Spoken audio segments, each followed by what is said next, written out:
очікую вашу презентацію. Дуже приємно. Hello, everyone, and thank you for joining us. I am Anarata Bashaliva, along with co-host Dr. Victor Fett, Dr. Katerina Shrey, and our program producer, Professor Larry Shrey. We host a weekly discussion panel on Russia's war on Ukraine with guests from Ukraine, military experts, medical personnel, academics, artists, literary figures, and relief workers. Our panel is recorded and circulated nationally and internationally. We appreciate your comments and feedback. Special thanks to Marshall University Libraries and MUIT for making this weekly event possible. If you are joining us live on Teams, please feel free to use the chat to post any question for our guest. A quick greetings to our viewers in Ukraine from Dr. Katerina Shrey.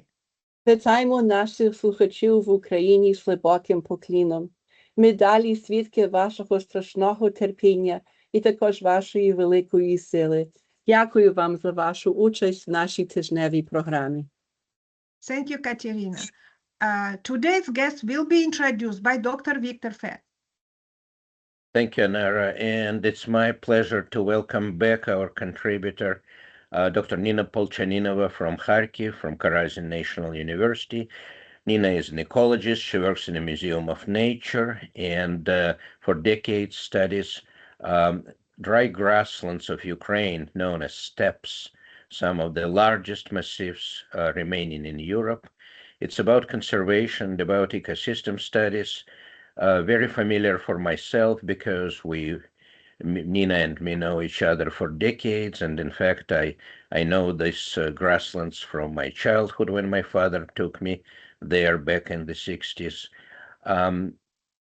During the war, ecosystem studies, ecology, environment, of course, are not on the front burner. We do not see what's going on, and is it even possible to keep conservation and keep your normal scientific studies during the war? And as always, we bring speakers from all walks of life. We had marine ecologist Pavel Goldin here. We had several people talking to us about conservation and environment. Nina will update us on what is going on during wartime in this area. Please, Dr. Polchaninova, microphone is yours. Welcome. Thank you. First of all, thank you for the invitation. The last time we met was in June 2022, and we talked about the events at the start of the war. 4 years have passed, and for me, it seems that it was a long time ago. At that time, 4 years ago, we were somewhat confused, unsure, and of course we were scared. However, we hoped that the war wouldn't last long. Now the situation has changed. We're exhausted. We are angry. We're upset. Many families lost their members, lost their homes, changed their life dramatically. And unfortunately, we understand that the end is still far away. But we must resist, survive, and protect our country. And this protection includes the nature of our environment when we live. And today we will speak about the steppe landscape and why steppes. On the other hand, it's my favorite landscape, because first time I arrived at the steppe reserve in the south of Donetsk region, eastern Ukraine, long ago. After graduating the university, I first saw it and fell in love with this grassy landscape. As I study spiders, I tried to look at the ecosystem through the 8 spiders' eyes. And spiders as bioindicators, because they're very sensitive and feel well all the changes, climate changes, human activities, and so on. So they help me to comprehend the processes occurring amidst these changes in human economic activities, and also I can consider what we can and what we must do to preserve the remaining natural steppes. In the global sense, dry grasslands are the most disturbed in the world and most threatened. It is according to IECU classification.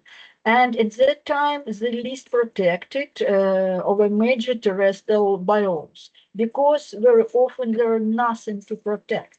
The most territory, the most spiders, steppes have been disturbed now.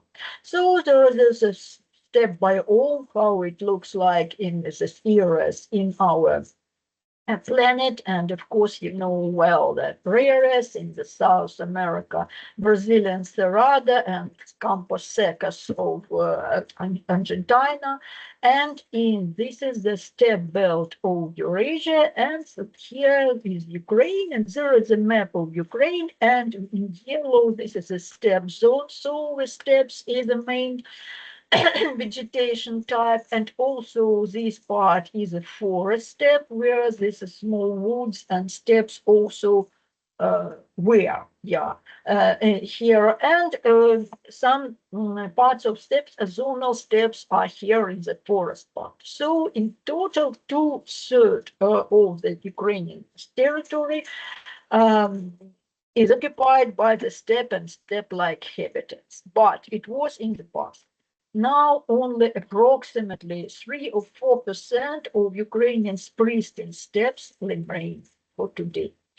And our task is somehow to protect them. I just want to show you some views of our steppes.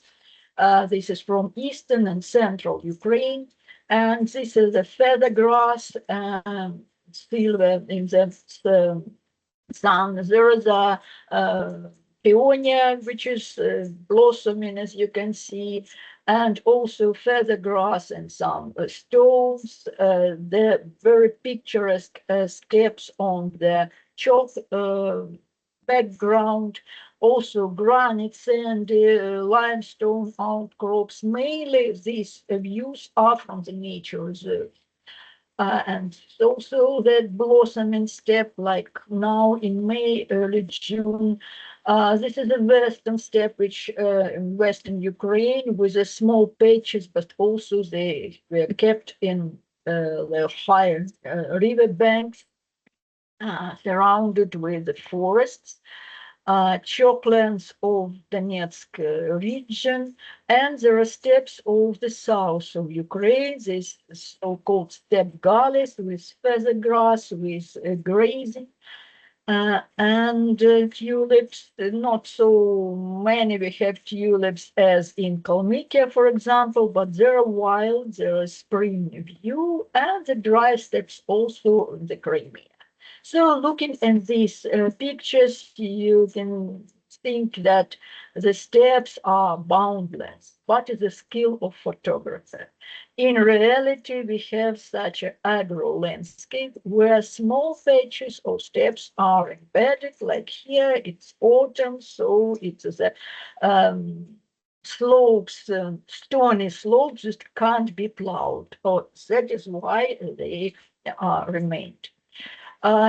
In general, the relationship between people and steppes is dramatical, because this co-adaptation has been developed for centuries, and previously the nomadic tribes and peoples like Scythians, Pechenegs, Polaks lived in the territory here as in Ukraine, and then fought around the Caspian Seas and modern Kazakhstan and so on. But then many of these peoples disappeared.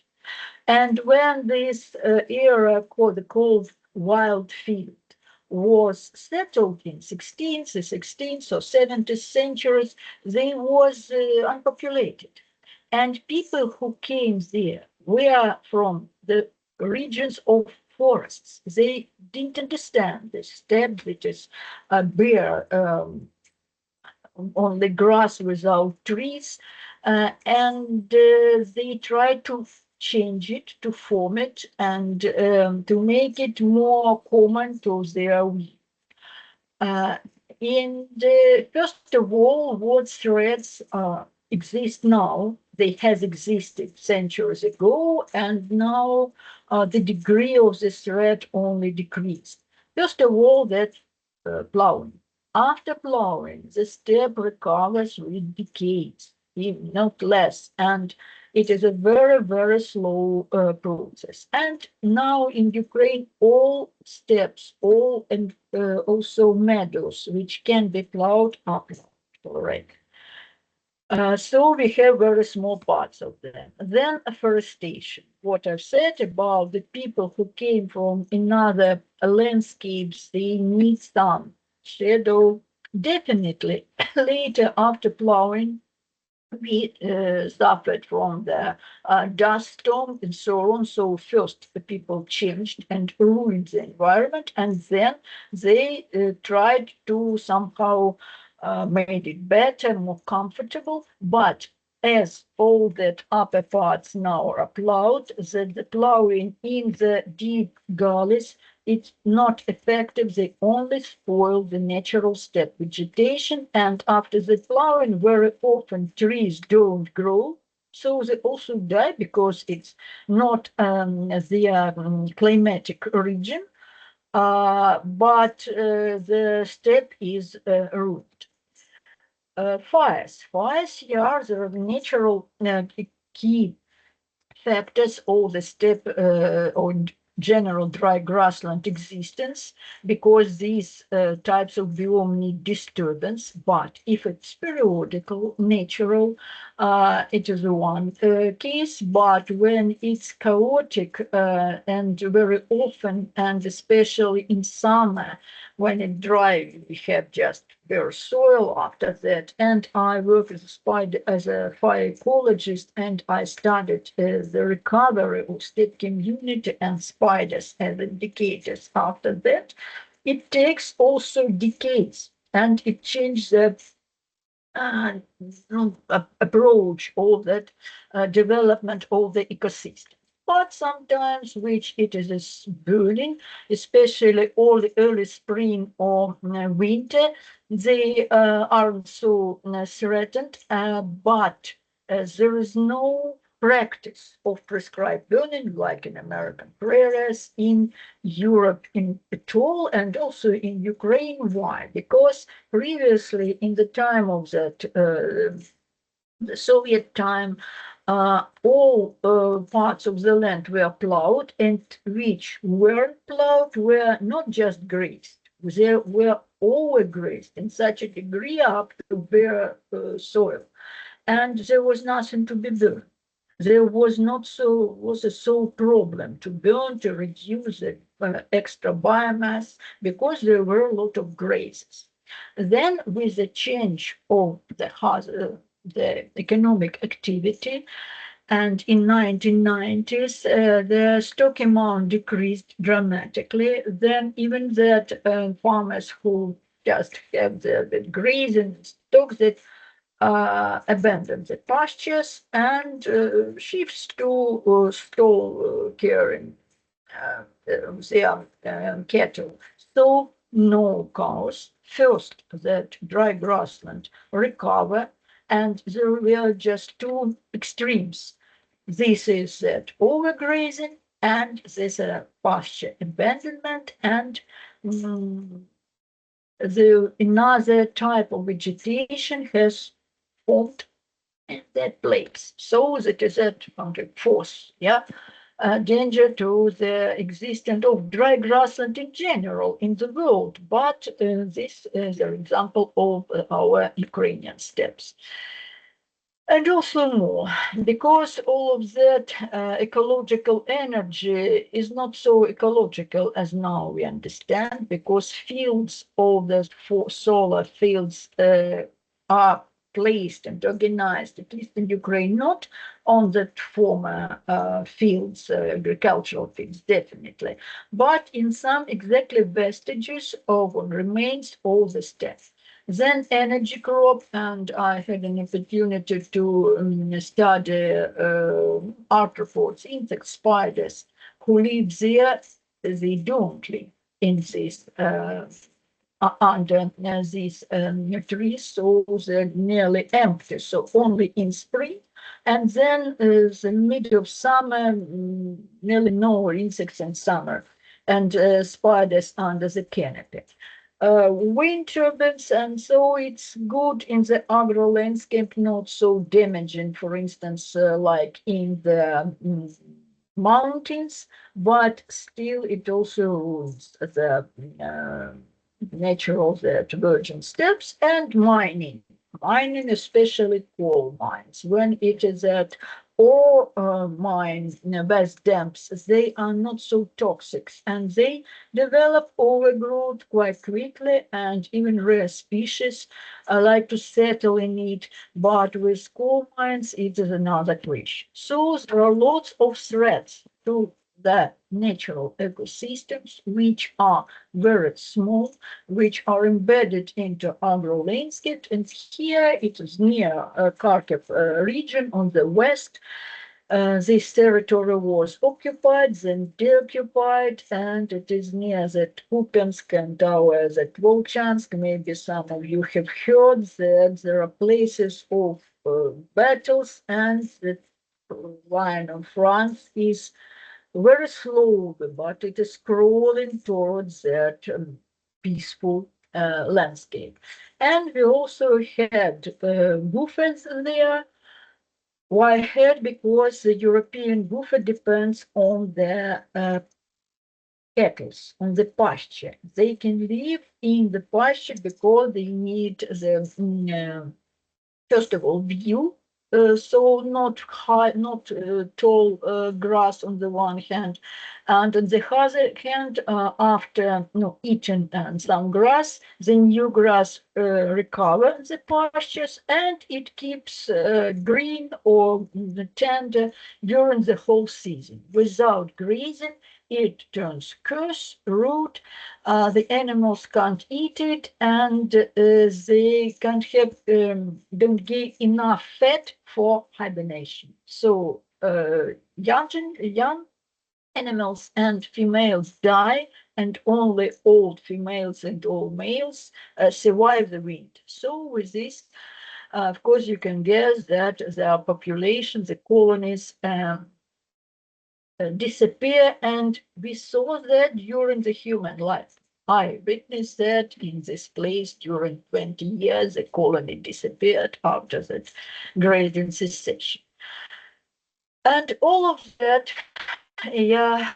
problems which we investigated out of scientific curiosity, or we in the frames of various projects, and we tried to find and develop the management plan to take into consideration all the threat and protect the steppes. But at that time, we never thought that our results or dates would obtain an additional sense. All of that was before the war in peaceful time, and all of them got high value because it is the basis for understanding after the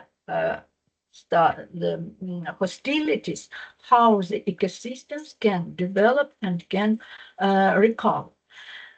So now we have to take all that into consideration, and even when we prepare our scientific papers from that previous time, we can't just describe what was there. We have to notice that it was before the hostilities, and now we aren't sure whether these habitats exist, whether these species can live there, because all that impact changed dramatically the landscape. I haven't shown there that totally destroyed lands, but all of that contamination of that our environment was that, as can you see, the ammunition, the one of the most dangerous are these explosive that here I see explosive shrapnel, then optic fibers that added the latest 2 years, also chemicals, and all that is in our land and our soil, and understand how damage it is, how contamination it is. And that multiple burning, because in our countries there are groups who monitor that burning, and if it is said that once in 2-3 years, it may be even good for the ecosystem, but 3-4 times a season. So only the grass start growing and it is once again burned because of hostilities or explosions. Definitely it is very damaging to the ecosystem. And you see, this remote sensing is useful, and it is a big work of our colleagues, because it is possible for the landscape estimation. It is possible even for botanists, because they can see some, especially trees, and so it counts, they grow. No, for some animals, because in our regions which now are occupied, or it is at the edge of that battles, our military men announced us, oh, that goofers has awakened and they are up on the ground, so they monitor these animals. But it's not for vertebrates, for insects, spiders. Definitely we have to go to these places. And how to go?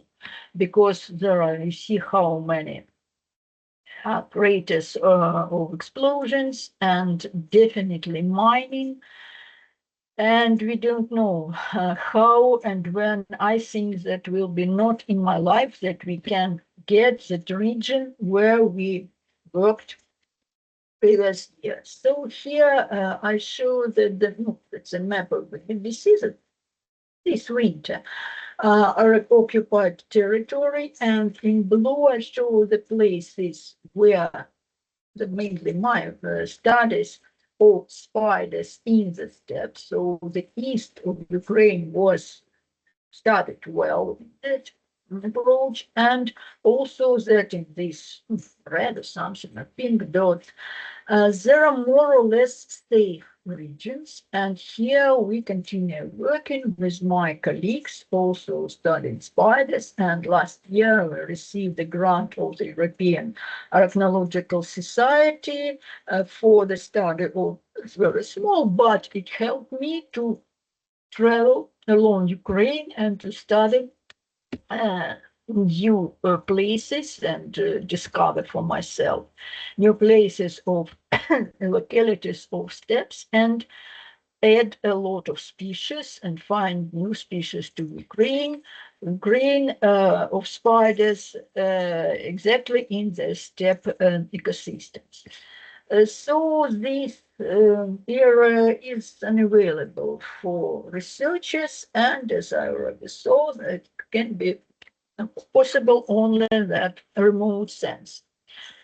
And who is to blame and what is to be done? About that charges, I hope that I survived to the International Criminal Court, but I'm not sure, frankly speaking, that it will be.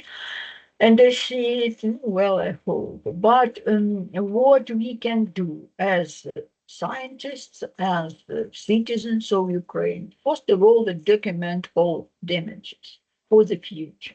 Then we monitor these places, I already said, but remote sense. Then we have to continue studies. And you see, it's not just the scientific aim and purposes, it's a very good psychotherapy. We are planning the meetings, investigations where we can, that cooperation with foreign colleagues, and it keeps us living, going, that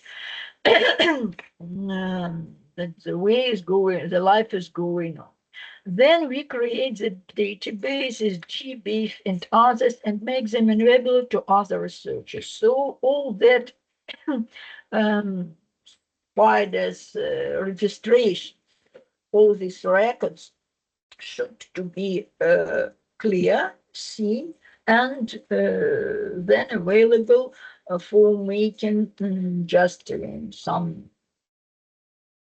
decisions how to how to plan. It is just one part, a small part of the general plans, how to develop measures to mitigate the negative impacts and to restore destroy ecosystems when it will be possible. So after the war, or even in the break before the wars and the time of the rest. This is my short presentation. Thank you for your attention, and life always get back on track. Sorry, the 2 excursions today. I have some sore throat, and our task and our aim is to survive and to speed up this process, not just wait, but do as we can to approach to the final process. Well, so thank you, and I'm ready to answer the questions if you have any. Thank you very much, Nina, Dr. Polchaninova. We're very grateful for your voice, for everything you do, and we definitely have a few questions. Dr. Deutsch, please. Hi. How much of the steppes have the Russian soldiers taken over, and what kind of damage have they inflicted on it?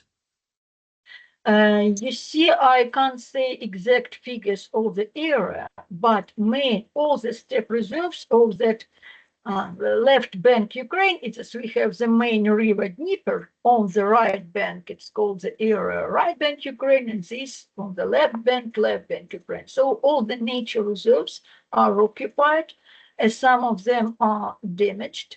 But luckily in this very south, in Donetsk, southeast, in Donetsk region, they are safe. And in the southern part, totally destroyed and with lots of fires. Only one nature reserve with a steppe vegetation, which is real steppes, left in the left safe part. And some parts, small parts, in other natural parks or in the rolling relief, which is can't be plowed. So most of protected areas are occupied. Wow, thank you. And you see, when we have the oldest nature reserve, Polchaninova, in the south of Ukraine, established by formerly German citizens and believed in the Russian Empire, Baron von Spee, and his relatives these times in 1920s visited Ascania and helped to develop it. Now Ascania, there is a territory divided into 2 parts. One is steppe and the other is steppe with animals, which are kept there. And now we have no access, nearly no evidence of where they are left there, because all that needs money to keep these animals. And what the Russian administration does, we have no even results of knowledge about it. Thank you. Thank you, Len. Katerina, I see. Yes, please.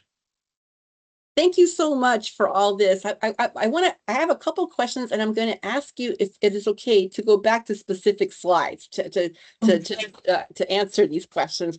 But I do want to start by saying a huge thank you I grew up here. My father is Ukrainian. My mother learned Ukrainian. She's Latvian. And like many people of my generation, we attended Ukrainian Saturday school every Saturday. And there we learned literatura, historia, we learned all about like Ukraine. And geography was one of the things, and one of that was topographical geography. So I had heard about the steppes my entire childhood, but the pictures you've shown just really brought to life like how beautiful they are. And I just assumed steppes were just like, one, like the feather grass. I thought that was just the feather grass, that's it. But the variety is just absolutely stunning, and I can only imagine seeing it in person. We also hear steppes mentioned in Ukrainian literature very often. And again, you've just provided such a lovely visual. So thank you. I'm very excited about all this. So my first question is, the very first slide you shared, you showed us a map of the world and then highlighted the dry grassland biome and the steppes of Ukraine. And so and on that map, we see that Ukraine is home to the steppes, but you also have in North America, you have like a large, I think it's the very first slide. You have the whole Western Plains section right there. That's right there. Yeah. So exactly where your arrow is right now. So that's Kansas, Missouri. It's headed to Colorado. So that area is known to experience tornadoes quite often because, and I think it has something to do with topography. What is the weather like in the Ukrainian steppes? Is there a natural weather pattern occurring there that is associated with the grasslands of Ukraine? Luckily, no tornado in Ukrainian steppes, but it is always windy. The wind starts blowing maybe at 7 o'clock in the morning, and it stops blowing only in the evening. Sometimes it's just strong, sometimes not. But if the steppe is with the grass, no dust storms, of course, because the grass steppe is at the forest upside down. It keeps soils, it's a sand or carbon, it gets lots of the ecosystem services, but many people don't understand that. So when you are here, it is hot or more or less mild. So, but you see, in American prairies, in many places there are more tall grass prairies, more precipitations, up to 1,000 millimeters a year. In Ukraine, no, only 500, 550, and then to the south, there are dry steppes and semi-desert steppes, and it is like short grass steppes in America. And here we don't need even these fires because it is dry and it has some kind of bare soil. And here it is hot, during the most time of the year, and very mild winters usually. One of the things that we also were told as children is that the Ukrainian steppes the grasses are tall enough that a Cossack on a horse could hide in them and not be seen. Is that true? Is that actually true? I mean, there was this one picture. So you see, I haven't seen such a tall grass, but when we go somewhere, just a minute. There is one where you have main threats to the biome. There is a picture right after this, a little bit more. A little bit of just you see here in the north when it is called that the natural relief depressions, and in the south there's short grass, and in the north of the steppe zone, yes, you see the grass maybe maybe not the Cossack in that with a horse, but up to the breast, yes, it can be sometimes deep in the gullies, and it's naturally it isn't. If you go a couple more slides into the presentation, I think the next couple slides, there's a picture of a tractor or something near some very tall grass. It's on the slide that says main threats to steppe biome. Threats. So I think that picture is probably not steppe, but it's the crops. Oh, here we go. There, where it says energy crops. So the grass we're looking at there, that's not steppe, or is that a crop? No, it's not steppe. It's a or I have forgotten, switchgrass, ryegrass, and so on. It's not grass at all. It's a kind of some kind of trees, and it is planted in the places where previously it was steppe and grass. And when they grow very high, definitely it is a dark under them. It can't even come inside because it is very close. So it's not a step in any way. It is a, we can say, crop which grows in its place. I see my colleague Anara has her hand up, and I'm wondering, Anara, is this about the step height, the height of the steps? Because I know you have lots of experience with this as well. No, yeah, I like steps. It's also part Yes. of my actually favorite topics, but I have a little bit different question, if I Yes. may. I think the topic is extremely interesting. And what I thought, the Ukraine showed the world that how modern war could be actually addressed. Yeah. For instance, drone system was actually invented. And now I have question how to keep what could be done after the war in terms of developing ecosystem studies, steppe conservation. And in this way, probably Ukraine could show the pattern the rest countries. If Yes. Ukraine would be, I hope that will be supported well and will get financial support and certain funds, what Ukraine can actually show for the rest countries, how to address ecosystem studies and steppe conservation.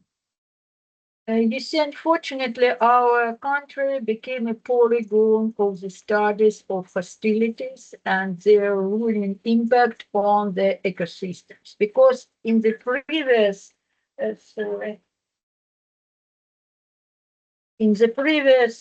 two world wars, people didn't bother so much about the ecosystems. At least in Ukraine, it was a phenomenon in 1946-47. So we had no investigations a lot how it impacted. Yeah, and now, yes, we can see that, and I can say then when the hostilities didn't last long, exactly here in this slide, yeah, the steppe definitely recover, at least its vegetation. What is about the insects, for instance, inside, we can't say, but maybe also not bad. So it will recover. We don't need even any measures, we don't touch it. But if it is here, this case, definitely, and with multiple fires, it will take a lot of time. And the problem is that when we can visit this place, nobody knows, because we were projected that demining will last decades. Then with new devices said, oh no, maybe 10. But also it's a very long period for the development of the ecosystem. It's not for my generation.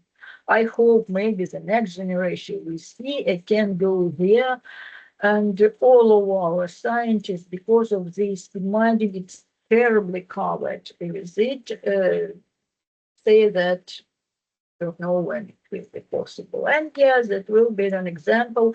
And our botanists study the recovery of, maybe also they will make a presentation, the recovery of the meadows and the bottom of the former Kakhovka water basin after that explosion of the dam. And now here there is a very high wood and it is developing. But you see, for the botanists, it's enough to visit the place once a year, even maybe twice, and it's enough.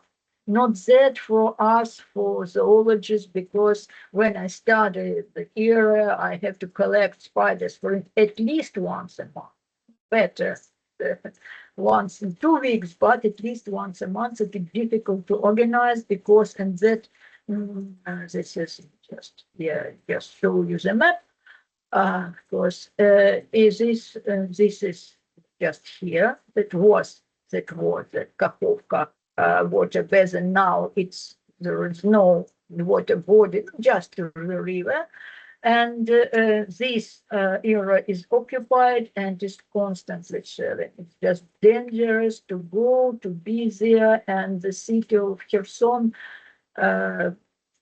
all the day it is a cannonade, that shelling, just explosion, and there are drones which chasing people, and just a safari. They just kill people who walk along the street, the buses, just civilian buses, just also roll along the street, so it's very dangerous. But at least our botanists visited and study what is going on there. Thank you very much. Would you be so kind as to go back to the slide where you see the damage done by the missiles, yes. the hostilities from explosion. I think that one right there. This is just a powerful reminder that this war is against Ukraine. Of course, it's against the Ukrainian people, but it's against Ukraine with it's against the country. The land is being injured and damaged and destroyed. This may be in your area of expertise. I kind of think we have a weapons expert on the panel today, but I'm not sure first of all, what is the purpose of this damage? This is not an occupied area. There's no people here. There's no, there's no factories here. Why target something like this?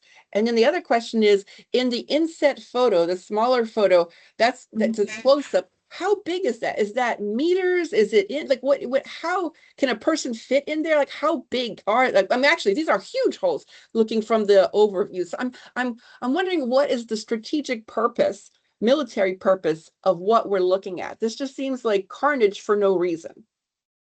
No, it says the reason may be strategic, because it's impossible to move there for civilians and for the soldiers. That's first, because of the content shelling. Then wait, one more time. It's impossible to do what here? To move here? To move, to battle, to move with vehicles and people. So here. So if a person or just a kind of car appears there, it will be just destroyed and people will be killed. That's first. Then you see, in the very beginning, when the Russia thought that we would meet them with flowers and so on, they thought a bit about the land and so on. And now it is a idea to destroy everything. To destroy, to eliminate Ukrainians in this place, to make this territory clean, and clean from people. But what would they do with that? Unfortunately, this land our Chernozem, yes, and when we can feed half of humanity, I think, with our very fertile soil, it can't be used for, once again, decades, because there are lots of chemicals and it is contaminated. Oh, wow. Yes, this is the problem. You see, water and soil. And, that nature, I think, they will grow trees, grass, but not crops for the need. Wow. And also concerning this crater, there are different styles, because some of them, some small shellings definitely are not so big. And if it is a gliding airborne, it is just several meters long and 3-4 meters deep. And if there was a kind of construction, of course, it had been destroyed totally. And it is an ecocide. Yes, we can call it. It is a real ecocide, yes, and not just I think that when they destroy totally our cities, villages, and lands, that if they can't occupy, well, they will just destroy everything and make them unsuitable for life. That's pure evil, pure evil. But in such a way, I don't know, definitely can't say what are the targets exactly of that.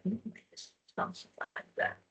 But thank you for that really great explanation. I naively didn't even think about chemicals being attached to weapons, right? And so yeah, this ecocide is like the perfect. This is an amazing example of it. Thank you for both showing us the absolute I beauty. think I'm afraid I have some.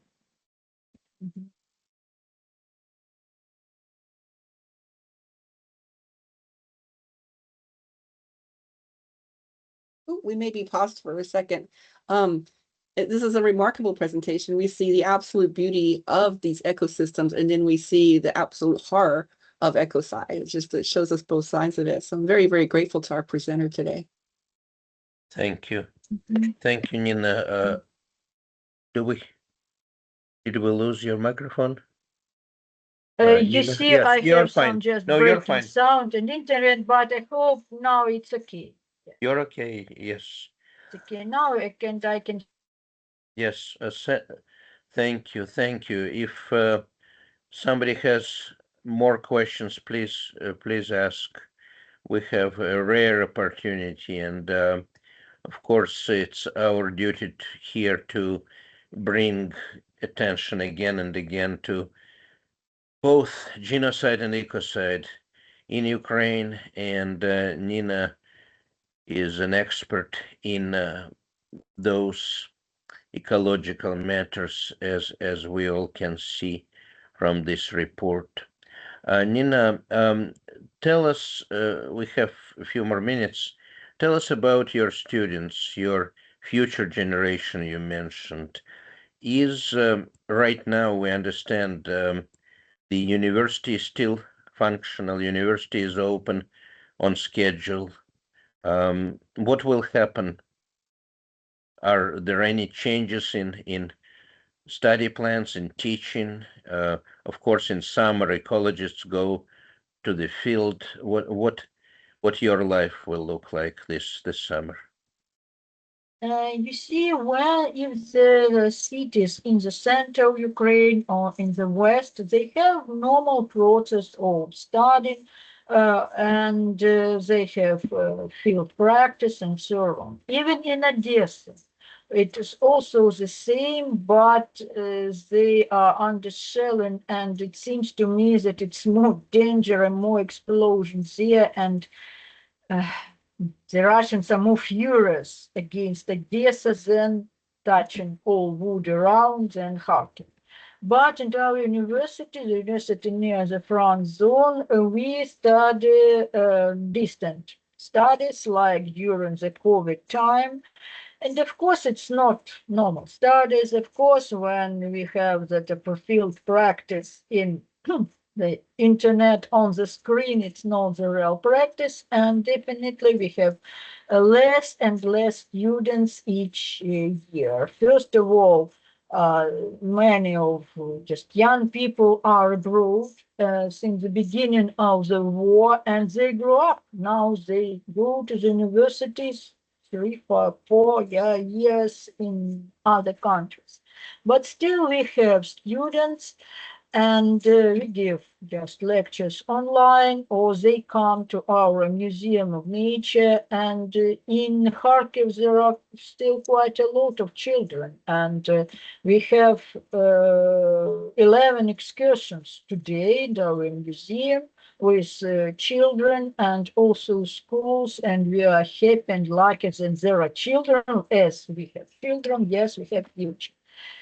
Children study in the underground school. Maybe somebody tell you that, you say and show the schools, these classes are well organized, they're quite beautiful, just bright. In the metro station or in special places, I even don't know where they are because it's not just shown, but not for all days and all children, but of course it's very good, and especially for the youngest ones. Those who are older, it's a bit easier, but for 6, 7 years, and you see our children mainly aren't socialized. They don't know how to stay constantly in the group several hours, how to behave, communicate. There are some definitely differences, and we, as in now, as a guide in the museum, or also our professors at the university complain that the children are different. And we to take that into consideration, because definitely the education suffers from all of that. And it is threat for the universities. No students, no programs, no money, no teachers that they don't need them, and also with lots of restrictions and redundant and so on for the universities. But we have the targeted help and the help from abroad for our university. For instance, it's a material, all that windows were broken in museum, a lot of them at the university, so at least we had opportunity to change them. So the new ones, and not that make them of that wooden, and how to call it, that not penetrated. And also we organize some labs, even now, also with the help of our foreign partners, and hide them underground. My collection is still in the museum, from the museum at the university. That underground, yes. We have cellars because I thought that, maybe I'll take it out, and put on the shelves now in the museums, but it's not the right time for that. So we have to wait, and not only mine, many institutions then conservate the collections, in some hide them. Our insect collection in the museum also is hidden, so it is not available for the work. It prevents us from working. In our universities, they were very good program, and now they received a grant, and they partner with the München University, one of the from München, and some students study there. So they come to München for the 2 weeks for some lectures and practice, and it is a periodically during the sit, and that is labs given us by the university, and it helps us a lot because half of our students are abroad, however they study at our university. Is the university in Munich, to tell you, Ukrainsky Vilny Universitet, is it UVU, I don't know, Ukrainian Free University in Munich? Is that the one that you're partnered with, or is it a German university? In Munich, there's a Ukrainian Free University, UVU, Ukrainsky Vilny Universitet. So is this they study in Kharkiv University? Yes, also instead they learn in Ukrainian. After 3 or 4 years, if they go well and they already learn German, they can continue in German university. Okay, but you see, now it is a 4th course, that's a 4th year student now, and they continue in our university. But the possibility, all the equipment and that, and it is free for the students, they have to come there. Yes, but even now with the grant, our Ukrainian students are paid for that. Travel expenses, yes, are covered for them, and they can go to München and also see that labs equipment that have a very good experience. And our teachers also go here and there to present lectures offline. More than happy to see live students and talk to them, and not with the icons on the screen, not knowing whether they are listening to us or maybe going for a walk or eating or something like that. Well, the reason I asked, the reason I jumped in, and forgive me, Victor, for jumping in on this part, but there is, in Munich, there is a Ukrainian university. And so this could be, even though your students are attending German universities in Munich, there is a great resource and community for them, right? Just another academic institution that exists to serve Ukrainians beyond the borders of Ukraine. So it was just exciting for me when you mentioned Munich. So I appreciate that. I appreciate that very much. Yes, Also, you see, it was very helpful, you see, for that students that finished school, but they didn't know German or English, and they couldn't study in foreign universities, but they didn't want to lose time, for instance. Yes, and they went with their parents abroad, so it was a good possibility, and for a couple of years, to learn their mother tongue, and then continue in another languages. So it goes like that. But in general, I have said the situation is very sad, and we don't know what we have because no children. No. There are children, yes, but not many of them. And those who finish Kharkiv schools, if they don't go abroad, they go to West Ukraine and to enter Lviv University, for instance, the one from Kiev, because they want to attend the lesson. Just like so, and it is a different.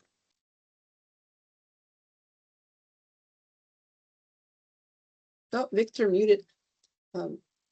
The other point you all made just while we were talking about the tech side, if there are people in the West, and I think we very much still in the West, most people are very supportive of Ukraine and very outraged at Russia's actions. But for the people who don't care about the human impact, certainly there are people who care about the environmental impact of the world. So another reason to be supportive of Ukraine.